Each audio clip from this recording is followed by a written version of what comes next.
বরকে আমি আশীর্বাদও করলাম, প্রণামও করলাম। বর তোর বর মানে তোর হ্যাঁ হতে পারতো বর একটা, জামাইবাবুও বলেছি, দিয়ে পিলারটা পড়ে গেল বলে ছিনিয়ে নিয়েছে, আমি ছিনিয়ে নিইনি। সব জেনে বুঝো না বলে গেছে, না বলে আমি ছিনিয়ে নিইনি, ও ছিনাতে যাচ্ছিল সেটা ফ্লপ হয়ে গেছে, আমি ছিনিয়ে নিই। হ্যাঁ কেউ বর এত অত্যাচার করতো, সে মরে গেছে এত কষ্ট। শোনাই প্রশ্নটাই স্কিপ করতে চাই। যে ভালোবাসা এরকম একজনের প্রতি আমি জানি না বাবা, এটা নিশারা যাক শোনা তো যায় রুবাকেই চেঞ্জ করে দিতে। নেই রে, আমি কৃষ্ণকেও ছেড়ে দিয়েছি, আমি পরিবারকেও ছেড়ে দিয়েছি, আমি একা।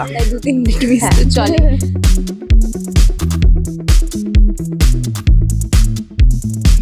আজ আমরা স্টার জলসার এমন এক বিশেষ ধারাবাহিকে দাঁড়িয়ে রয়েছি, যেই ধারাবাহিকের পথ চলা হচ্ছে এই পথ যদি না শেষ হওয়ার মতন। তো এখন আমাদের কাছে রয়েছে সোনা এবং রূপা। তো দেখা যাচ্ছে একদম অন্য রকম সাজে রয়েছে। কেমন আছো সবার? আমরা ভালো আছি, তুমি কেমন আছো? ভালো আছি। আচ্ছা, এই রকম সাজটা কেন? কারণ আমার তো দিদি আর দিদি না, আমরা জমজি, তো আমার বোন আর আমার মা মিলে আমার স্বামীকে মেরে ফেলেছে, তাই জন্য সোনা ঠিক করেছে যে ও বিধবাই থাকবে। মানে ও একদম প্রপার বিধবারা যা যা করে, নিচে শোয়া থেকে শুরু করে এমনি ভেজ খাওয়া, কেউ কোনো ছোঁয়াছুঁই না খাওয়া, সাদা শাড়ি পরা, সোনা এটাই করবে। আর দিদি এটাকে কি সাপোর্ট করছে? দিদিও একদম অন্য রূপে, দিদিকে যেরকম শাড়ি পরে সাবেকি রূপে দেখা যায় সেরকম নেই, একদম অন্য রূপে। আমাকে লাস্ট যখন আমি ওই বাড়িতে যাই, তখন আমার বোন, কাকিমা, বাবা সবাই মিলে আমাকে বাড়ি থেকে বের করে দেয়। তো সেই একটা আঘাত থেকে আমার পুরো ট্রান্সফরমেশনটা, তখনই আমি ডিটারমাইন্ড হয়ে গেছিলাম যে ওদেরকে আমি দেখিয়ে দেবো। ওরা আমাকে এরকম করলো, আমি ওদের কম্পিটিটরে ওদের থেকে সব ছিনিয়ে নেবো। তো সেই ডিটারমিনেশনেই বিদেশ থেকে ঘুরে এসে ব্যবসাটাকে অনেকটা দাঁড় করিয়েছি। এখন আমি একজন বিজনেস ওম্যান, তাই জন্য লুকে চেঞ্জ। আর বোনের সাথে আমার দেখা হয়নি বেশ কয়েক বছর। তো ও যেরকম পাগলামি করছে তাদের আমি জানি না, জানলে অবশ্যই সমর্থন করতাম না। কি আর মানে তো আমি পাগলামি করছি, হ্যাঁ, কিন্তু এই বিধবা এরকম এই ব্যাপারগুলো করছি, এই ব্যাপারটা জানতাম, এই ব্যাপারটা শুধুমাত্র মাই জানে। মা দেখে অবাক হয়ে গেছিল, মা ছাড়া আর কেউ জানে না, মানে আমাদের ফ্যামিলি ছাড়া ও জানে না। কৃষ্ণ তো নেই, কৃষ্ণ নেই রে, আমি কৃষ্ণকেও ছেড়ে দিয়েছি, আমি পরিবারকেও ছেড়ে দিয়েছি, আমি একা। এই যে কৃষ্ণকে তোমার কাছ থেকে ছিনিয়ে একটা নেওয়ার ব্যাপার, আর তারপর ছেড়ে দেওয়া, এটা দিদি বোনের ওপর বা দিদির ওপর রাগ হচ্ছে? আমি ছিনিয়ে নিইনি, ও ছিনাতে যাচ্ছিল সেটা ফ্লপ হয়ে গেছে, আমি ছিনিয়ে নিই। হ্যাঁ কেউ বুঝেছি। আমি যখন বলেছিলাম মা বাবাকে, আমার মা বাবা কিন্তু জিজ্ঞেস করেছিল যে তোর কি কৃষ্ণের সাথে কিছু আছে? না মা, আমার তো কৃষ্ণের সাথে কিছু নেই। যেদিনকে ফাইনাল কথা বলবে সেদিন বলতে এসেছে মা আমার কৃষ্ণের সাথে কিছু আছে, কিন্তু আর বলে উঠতে পারিনি। তো তার আগে তো কৃষ্ণকে প্রপোজ করিনি, আমি কি করে বুঝবো? মনে মনে ওটা আমি বলে দেবো, কনফার্মেশন না হবে, দিয়ে পরে কেস কে গেলে দেখতে হবে কৃষ্ণ পছন্দ করে না, মানে রিজেকশনটা নেওয়া যায়। হ্যাঁ আগে দেখলাম ওদিক থেকে কি আছে, তারপরে বলতে গেছিলাম। হ্যাঁ তো এবার গিয়ে আমিও ছিনিয়ে নিনি, ও ছিনিয়ে নেনি, ওই ছিনিয়ে নিয়েছে, আমি ছিনিয়ে নিনি। সব জেনে বুঝো না বলে গেছে, না বলে গেছে। তুই যখন জানলি যে কৃষ্ণকে প্রপোজ করেছে, সেদিন যখন বাবা মা কথা বলছিল, সেদিন কেন বললি? আমি তো আসলে মা একটা কথা বলবো, বাবা বললো সোনার সাথে আমি বিয়ে দেবো না। তখন বলে দিতে হতো আমি কৃষ্ণকে ভালো। বোনকে কষ্ট দেবো, আমার বোন ভালোবাসে, কষ্ট দেবো, আর ভরা সমাজের মাঝখানে নিয়ে এই আমি কিছু বলিনি, আমি চুপচাপ ছিলাম। তোর বরকে আমি আশীর্বাদও করলাম, প্রণামও করলাম। বর তোর বর মানে তোর হ্যাঁ হতে পারতো বর একটা, জামাইবাবুও বলেছি, দিয়ে পিলারটা পড়ে গেল বলে। এবার সেই পিলারটা আবার টিকে রইলো না। এবার কি সোনার রাগ হচ্ছে রূপার উপরে? রূপার উপরে সোনা সবসময় রাগ, ওটা কোনোদিন আর কমার নয়। যখনই মিল হয় তখনই কিছু না কিছু একটা হয়ে যায়। তো রূপার উপর সোনার রাগ কোনোদিনই কমবে না বলে এখনো অব্দি আমার মনে হয়। আমারও তাই মনে হয়। আমি খুব চেষ্টা করি, বোনটাকে এত ভালোবাসি, বোন তোর জন্যই বরটাকে আমি ছেড়ে দিলাম, কিন্তু তুই দুঃখে আছিস বলে, কিন্তু বোন আর বুঝছে না। মানে বোনের এই পোশাক দেখে নিজে বরকে ছেড়ে দিলে, এত বড় স্যাক্রিফাইস। না, বোনের পোশাক দেখেনি ও এখনো অব্দি। না শ্মশানে তো তুই শ্মশানে সাদা থান পরেছিস? শ্মশানে সাদা থান বলি, সাদা থানা দেখিসনি তুই? যাই হোক, বোনের দুঃখটা দেখে আমি বরকে ছেড়ে দিয়েছি, যে বোন আমার যেখানে ভালো নেই, আমি সেখানে কি করে তোমার সাথে ভালো থাকতে পারি? স্যাক্রিফাইস। আচ্ছা, এই যে এরকম সাদা থান পরা বা এই যে একদম পুরোনো দিনের একটা বিধবা প্রথা মানা, তো সেটাকে এই আজকের দিনে দাঁড়িয়ে কতটা সাপোর্ট করছে নিশা আর সংহতি, এটা জিজ্ঞেস করবো। একদমই না। আমি মানে খুব একটা, দেখো এবার রংটা তো আমার লাইফে সেই মানুষটা আসার পর আসেনি, তার আগে অব্দি তো আমি ছিলাম একটা কালারফুল পার্সন, ছিলাম, সবটাই ছিল আমার লাইফে। তো হঠাৎ করে সে নেই বলে সব চলে গেল লাইফ থেকে। অবশ্যই একটা খুব মানে এত ক্লোজ একজন পার্টনার চলে গেছে, তার থেকে ডিস্টার্বিং, তার থেকে হার্ট ব্রেকিং কিছু হতে পারে না। কিন্তু তাই বলে আমি আমার লাইফটাকে এভাবে শেষ করে দেবো, সেটাও তো না। আমার লাইফেও আমি বেঁচে তো থাকতে হবে। সোনাই প্রশ্নটাই স্কিপ করতে চাই, কারণ আসলে আমি মানে সোনা না, নিশার কাছে আসলেও এটার উত্তর নেই। আমি কোনোদিনও এটা এই কথাটা নিয়েই ভেবে দেখিনি, ঠিক আছে, যে কেন কেন পড়বে, কতটা কি সাপোর্ট করবো। তো আমি আমি মানে আমার সামনে আমার পিসি বা যারা যারা এরকম বিধবা রয়েছে, তো আমি ভাবি এটাই যে যে যার যেটা পড়তে ইচ্ছুক, সে যদি সাদা পড়ে তো তার ইচ্ছে মতন পড়ুক, যদি সে কালারফুল পড়তে পারে তো কালারফুল পড়ুক। এমন নয় যে সাদাই পড়তে হবে বা কালারফুলি পড়তে হবে, তার যেমন ইচ্ছে তেমন পড়তে পারে। পার্সোনাল প্রেফারেন্স, কেউ কেউ মনে করে যে না হ্যাঁ ওটাকেই মেনে চলবো, যারা মেনে চলতে চায় তারা মেনে চলুক, এক্স্যাক্টলি। আচ্ছা, ফোর্স করার নেই।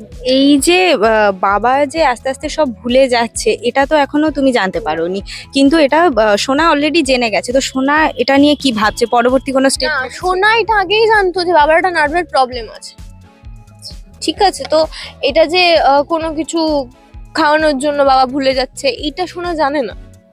সোনা জানে যে বাবার এই প্রবলেমটা আগে থেকে অলরেডি ছিল, তাই জন্যই আবার হচ্ছে।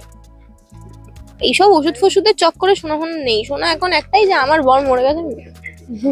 আচ্ছা, যে বর, এটা খুব জানতে ইচ্ছে করছে, যে বর এত অত্যাচার করতো সে মরে গেছে, এত কষ্ট। হ্যাঁ, কারণ সোনা কোথাও না কোথাও গিয়ে ভালোবাসতো ওকে, ঠিক আছে। তো করে সেই আসে ভালোবাসা এরকম একজনের প্রতি, আমি জানি না বাবা। এটা নিশাদা জাগে। তো সোনা কোথাও গিয়ে একটা না একটা ভালো মানে ভালোবাসার টান ছিল, তো সেই থেকেই আরো বর মরে যাওয়াতে আরো ভক্তিটা বেড়ে গেছে, বেঁচে থাকতেও ছিল, মরে যাওয়াতে আরো বেড়ে গেছে বরের প্রতি ভালোবাসা। এটা একদম ঠিক। কি অদ্ভুত একটা ট্রান্সফরমেশন না? আমার ওইটা খুব মানে প্যাথেটিক লেগেছিল। মানে আমি যেই শাড়িটা পরেছিলাম ওটা হচ্ছে বিয়ের শাড়ি ছিল, যখন ওরা ম্যাচিং হ্যাঁ। ম্যাচিং করে পরেছিলাম, একটা লাল শাড়ি যেটা আমি পরে বিয়ে করেছি, বিয়ের শাড়ি কাট টু হোয়াইট শাড়ি এটা পর্যন্ত। আর আমি যেদিনকে পুরো থান পরেছিলাম মেকআপ রুমে, যখন ও এসে দেখছে এটা তুই কি পরেছিস, কেন পরেছিস, ভাই সিনে আছে, আমার চোখের সামনে আসিস না, আমি দেখতে পাচ্ছি না, আমার ভালো লাগছে না তোকে এইভাবে দেখতে, ওইরকম। মানে ওইটা পরে ওটা পরে আমারও নিজের কেমনটা লাগছিল, বাট সিন তো করতেই হবে, কিছু করার নেই। আচ্ছা, যদি দুজনকেই জিজ্ঞেস করা হয় যে বোনের একটা পার্টিকুলার হ্যাবিটস যেটাকে চেঞ্জ করে ফেলতে হবে, দুজনে কি অ্যান্সার? রিল লাইফে না রিয়েল লাইফে? Reel life. রিল লাইফে ওর জেদটা, আর ওকে যে কেউ যা বোঝাও সেটা বুঝে নেয়, সেটাকে চেঞ্জ করতে হবে। ও ঠিক বা ভুল বোঝার মতো জায়গাতে যায়নি, এত বড় হয়েছে সেই ক্যাপাসিটিটাই নেই। ওকে যে যা বুঝাবে একটু ভালো করে বুঝালেই ও কুন্তলা যে ওকে এত অত্যাচার করছে এত কিছু, তাও সে এসে দুটো সোনা মা বলে কথা বললেই ও গলে যায়। তো সেটাকে বদলানো উচিত। সোনা তো চাই রূপাকেই চেঞ্জ করে দিতে। এটা তো খুব বাজে চেঞ্জ হয়ে হ্যাঁ, সোনা চাই এটা রূপাকেই চেঞ্জ করে, লাইফে না থাকলেই ভালো। লাইফে না থাকলেই ভালো। এক্স্যাক্টলি, মানে সোনা চাই না যে রূপা একসাথে থাকুক। হ্যাঁ, খুব জোর করে বাবাকে বোঝানোর চেষ্টা হচ্ছে তোমার একটাই মেয়ে, একটাই তোমার মেয়ে। একটাই মেয়ে, সেটা আমি।